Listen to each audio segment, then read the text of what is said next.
पूरी दुनिया की नज़र इस समय इजराइल और ईरान के युद्ध पर है। पूरी दुनिया जानना चाहती है कि इस युद्ध में आखिर क्या होगा। क्या इजराइल हार रहा है? क्या ईरान की जीत हो रही है? क्या ईरान बैकफुट पर है? इस युद्ध के मायने क्या है? ये सबसे बड़ा सवाल है। नमस्कार, मैं शंभू कुमार सिंह और आप देख रहे हैं नेशनल दस्तक। इस वीडियो में आपको बताऊंगा दूध का दूध और पानी का पानी, आखिर सच क्या है। ईरान और इजराइल युद्ध में किसका पलड़ा भारी है, किसने सबसे ज्यादा नुकसान किया है। तो सबसे पहले बात करते हैं ईरान की। ईरान पर पहला हमला इजराइल ने किया। इससे पहले भी गजा के पक्ष में ईरान खड़ा था, लेबनान भी खड़ा था, यमन भी खड़ा था। लेकिन सोचिए, इजराइल का मन बढ़ चुका था। वो लगातार फिलिस्तीन और गजा को मलबे में तब्दील कर चुका था, क्योंकि फिलिस्तीन के पास न हथियार थे, न एयरपोर्ट था, न बंदरगाह था, न उसकी अपनी आर्मी थी, न नेवी, न एयरफोर्स। और उसके साथ दुनिया के देशों ने सिंपैथी तो दिखाया, मुस्लिम देशों ने, लेकिन अमेरिका के दबाव में कोई भी मुस्लिम कंट्री उसके साथ नहीं खड़ा हुआ। और उसके पास एयरपोर्ट नहीं था, इसलिए रूस और चीन चाहकर भी हथियार नहीं पहुंचा सकता था। हिजबुल्ला जो लेबनान के लड़ाके हैं, वो थोड़ा बहुत हथियार पहुंचा रहे थे, थोड़ा मिसाइल दाग रहे थे। यमन के लड़ाके हैं, वो समुद्र में मोर्चा संभाले हुए थे। लेकिन तभी यूरोप के जहाज़ों ने, अमेरिका, इंग्लैंड और जर्मनी के जहाज़ों ने यमन के लड़ाकों पर हमला शुरू किया। और उसके बाद लोगों ने मान लिया कि इजराइल को नहीं कंट्रोल किया जा सकता है, क्योंकि उसके साथ पूरा यूरोप खड़ा था। उसके बाद लेबनान पर हमला किया गया। लेबनान ने कदम पीछे खींच लिए। लेकिन यही गलतफहमी इजराइल पर भारी पड़ गया। इजराइल को लगा कि हमने फिलिस्तीन को उड़ा दिया, कोई साथ नहीं आया। हमने लेबनान को बर्बाद कर दिया, बमबारी की, कोई साथ नहीं आया। और यही बड़ी चूक हो गई। और जो आप तस्वीरें देख रहे हैं, ईरान पर उसने लगातार बमबारी की, हमला कर दिया। अब जो बातें साफ हो रही है, उससे साफ है कि ईरान में जो इजराइल ने हमला किया है, उसमें ज़्यादातर मोसाद के वो जासूस हैं जो ईरान में रह रहे थे। ईरान में जो दर्जनों वैज्ञानिक मारे गए, जो सैन्य कमांडर मारे गए ईरान के, वो सब आत्मघाती हमले थे जो ईरान में बैठकर मोसाद के जासूसों ने अंजाम दिया। उसके बाद लगातार बमबारी की गई। लेकिन ईरान इसकी तैयारी 30 साल से कर रहा था। आपको पता है, ईरान को परमाणु बम रोकने से लिए लगातार यूरोप दबाव बना रहा था। 30 साल से उस पर दबाव बनाया जा रहा था। लेकिन सच्चाई ये है कि अब साफ हो गया है कि ईरान के पास अपना न्यूक्लियर बम है। अब ये साफ हो चुका है कि ईरान के पास कम से कम मिसाइलों का जखीरा है। उसके पास सिर्फ हाइपरसोनिक ही नहीं, सुपरसोनिक ही नहीं, हाइपरसोनिक मिसाइल भी है, जिसकी क्षमता कम से कम 2000 से 3000 किलोमीटर मार करने की है। और यही पढ़ने में अमेरिका और इजराइल चूक कर गया। अब ईरान को मौका मिल गया है। वो अभी ये नहीं कह रहा है कि मेरे पास परमाणु बम है। वो कह रहा है कि अगर हम पर परमाणु बम से हमला हुआ तो पाकिस्तान परमाणु बम गिराएगा। लेकिन सच्चाई ये है कि ईरान में सबसे ज़्यादा रूस और चाइना के जहाज उतर रहे हैं। जब युद्ध का मैदान होता है, जब युद्ध हो रहा होता है किसी देश से, तो उसका जो एयर स्पेस है, आकाश में कोई जहाज नहीं उड़ रहा होता। ईरान के रास्ते में कोई जहाज नहीं है। दुनिया के कोई भी देश अपने जहाज को नहीं भेज रहा है। लेकिन कार्गो विमान, जो चाइना का कार्गो विमान है, वो लगातार ईरान में उतर रहा है। इसका मतलब ईरानों की हथियारों की सप्लाई जारी है।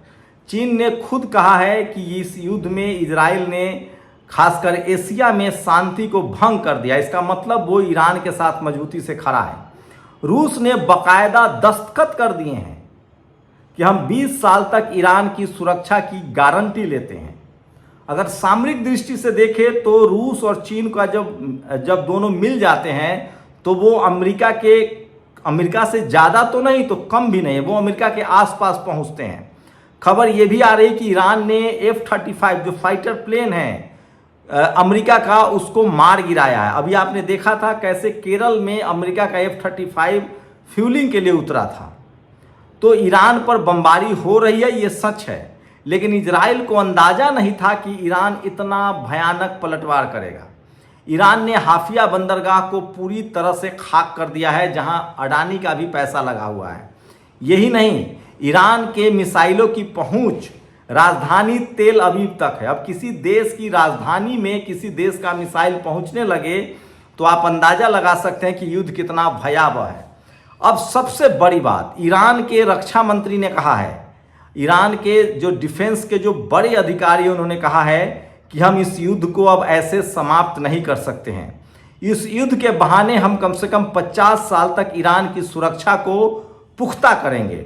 हम ऐसा अटैक करेंगे, ऐसा हमला करेंगे कि अगले 50 साल तक इजराइल या अमेरिका किसी भी कीमत पर हमारी तरफ आंख उठाने की कोशिश नहीं करेगा।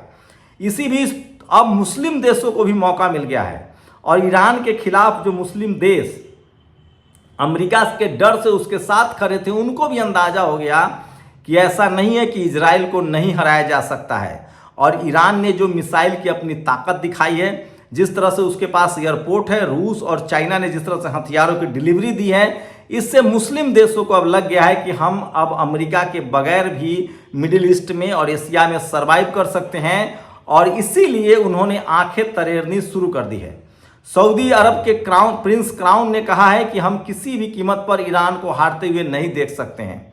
वहीं तुर्की ने कहा है कि हम अब इजराइल के खिलाफ एकजुट होकर हमला करेंगे। मतलब ईरान ने जो ताकत दिखाई, ईरान ने जो गट्स दिखाया, ईरान ने जो हिम्मत दिखाई है, उसके बाद जो मिडिल ईस्ट के बाकी जो अरब लीग के देश हैं, उनके अंदर भी अब ताकत आने लगी है।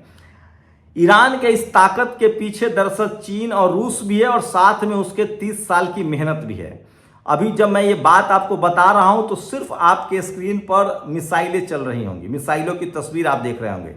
ये सारा हाइपरसोनिक और सुपरसोनिक मिसाइल है। सोचिए, ईरान 15 साल 20 साल पहले बने अपने मिसाइल्स का प्रयोग कर रहा है, टेस्ट कर रहा है। इस वजह से जो आधुनिक रडार है वो उसमें नहीं पकड़ा जा रहा है।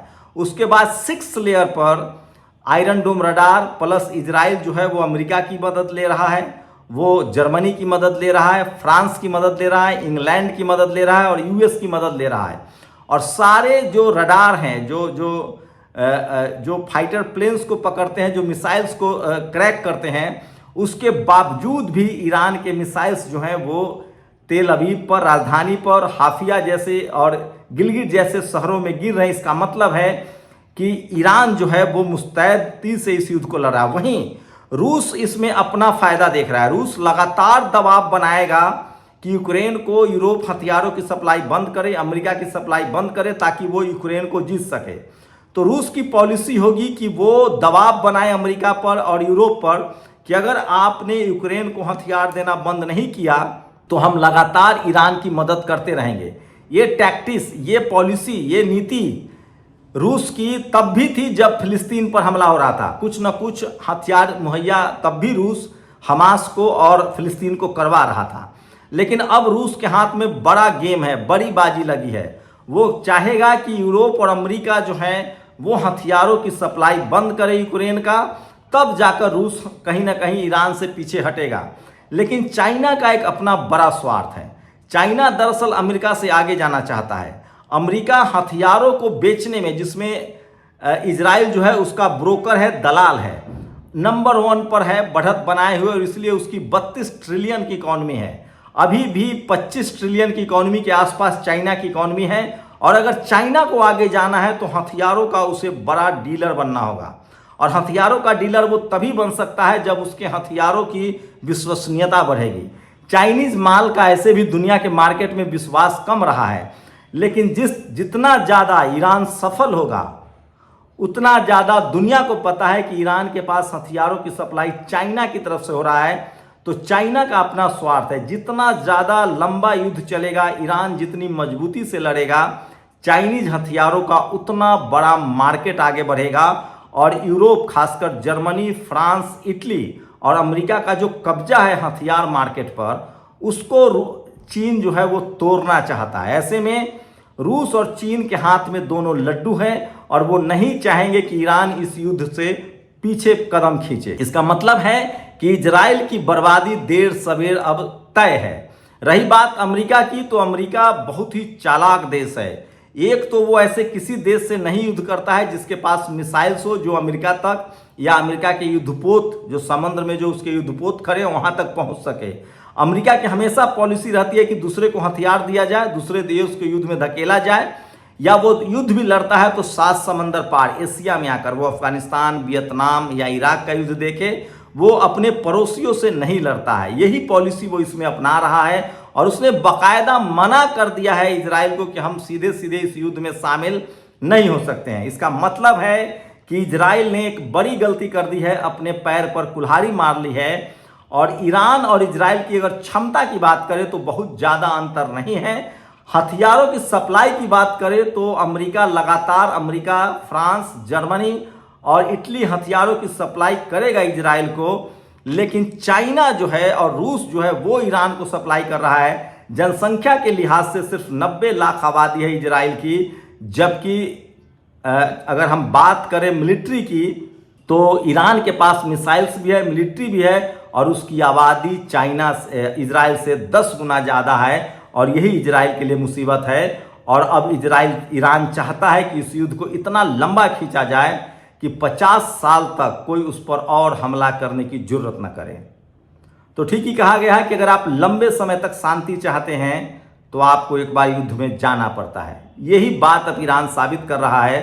भारत को यही साबित करना था पाकिस्तान के खिलाफ। अगर भारत ने घुसकर लाहौर कराची तक मारा होता तो अगले 50 साल तक पाकिस्तान जरूरत नहीं करता। अब शायद ही इजराइल और अमेरिका या दुनिया का कोई देश ईरान पर हमला करने की जरूरत करेगा, जिस तरह की तबाही वो मचा रहा है। और जो सारी तस्वीरें आप देख रहे थे मिसाइल्स की, ये सब ईरान में अपने निर्मित मिसाइल है। कहा जा रहा है कि उसने एटॉमिक जो परमाणु बम है उसका भी लैब परीक्षण कर लिया है और उसके पास क्षमता है कि वो 15 घंटे के अंदर परमाणु बम बना के उसको मिसाइल से विस्फोट भी कर सकता है। तो ये बड़ी अपडेट थी और पहली बार इजराइल फंस गया है। और जो हालत उसने गजा की थी वो देर सवेर इजराइल के भी होने वाला है। हाँ, फर्क इतना है कि ईरान भी बर्बाद होगा तो इस बार इजराइल भी बर्बाद होगा। युद्ध बर्बादी ही लाता है। शुक्रिया। दस्तक की आपसे गुजारिश है कि अगर इसको बचाना चाहते हैं तो नेशनल दस्तक को सब्सक्राइब करने के लिए रेड कलर के सब्सक्राइब बटन को दबाएं, फिर बेल आइकन की घंटी दबाएं। नेशनल दस्तक को बचाने के लिए बहुत जरूरी है कि हर खबर को शेयर करें, लाइक करें, कमेंट जरूर करें।